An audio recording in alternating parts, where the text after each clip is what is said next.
This old Roman road brought Paul, Barnabas and John Mark to our region.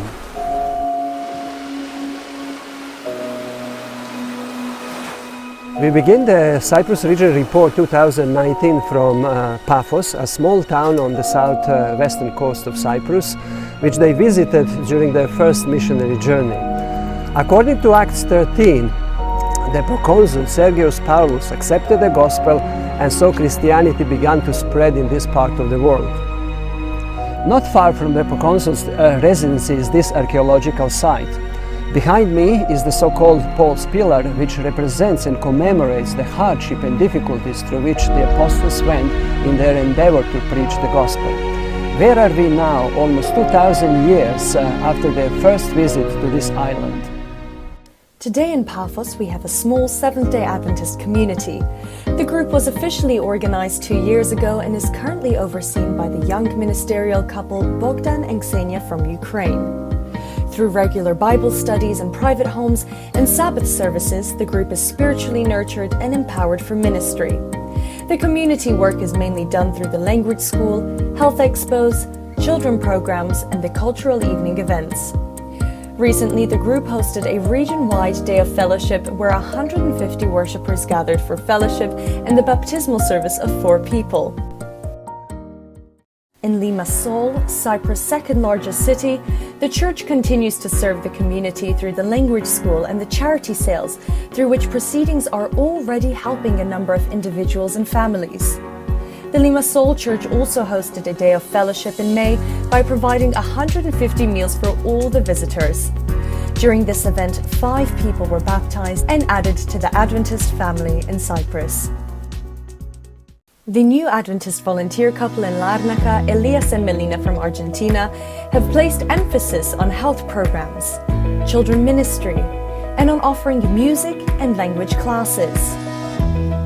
Through these weekly activities, which are attended by more than 50 people, they have opportunity to address some of their spiritual needs and to share the Adventist message of hope.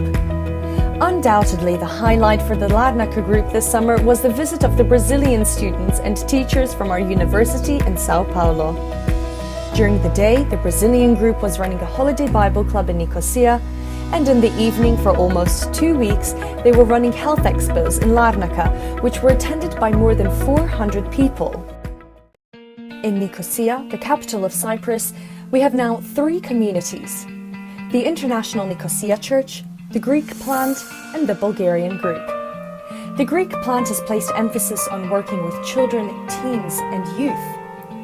Throughout the year, the youth were engaged in various mission projects such as food distribution through the Mercy Center and the running of messy church activities for children.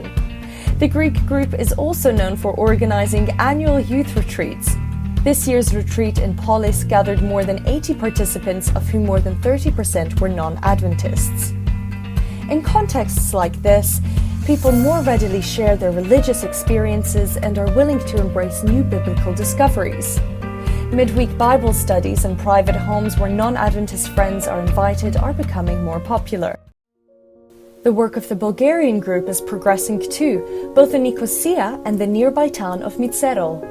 We thank God for the dedicated leadership of lay preacher brother Filip Dimitrov, through whose work the 2 communities have been organized and several people have already been baptized. The story of Mrs. Donka Borisovna is extremely inspiring, as she has experienced this summer both the physical and spiritual healing. I was very sick.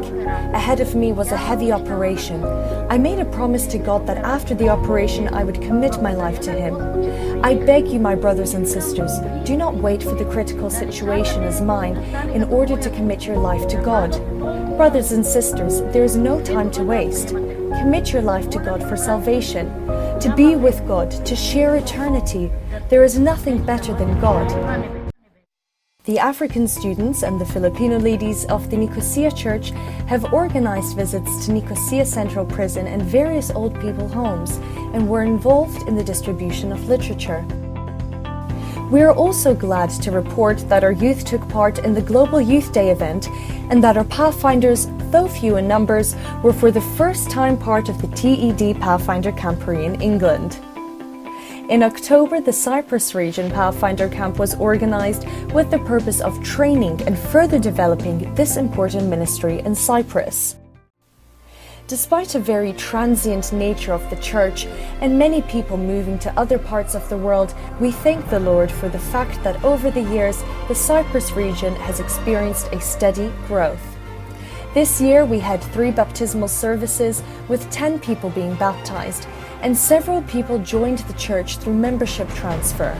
It is so encouraging to see that the same Spirit who worked when Paul, Barnabas and John Mark visited Cyprus almost 2,000 years ago is still at work in the lives of many people today. For me, baptism is a new beginning, new page and a new chance in life. It's more important for a Christian to be united in God. It's a way to show others that from now on, follow Jesus. Baptism for me is following the truth. While we thank the Lord for all the good news, we are fully aware of the immense work that still needs to be done in the area of personal spirituality, retention, total membership involvement, and in making the Seventh-day Adventist Church in Cyprus a more impacting community. Therefore, we continue to pray, labour and hope for a more abundant harvest in the years to come.